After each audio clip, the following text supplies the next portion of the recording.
Floyd was a big problem in the EFF. I can tell you right now, a divisive man. But I don't want to really get into that. Many of us are injured because of him.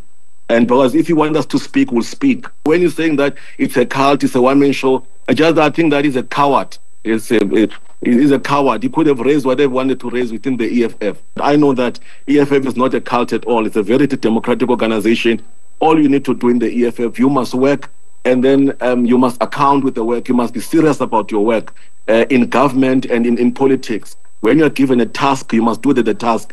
And I know that Floyd was a very lazy person. He says he has crisscrossed the country everywhere. We used to do the work for him and report to him. We are the ones who are doing a door-to-door buildings, these structures in the Eastern Cape, in OR Tambo, in Central Karoo, in the Northern Cape, whatever he was calling all those regions that he was calling Northern Capes. We were the ones door-to-door, were doing it physically ourselves, talking to people, growing this organization. When he will come in, he will just come in there and just want reports and then intimidate you.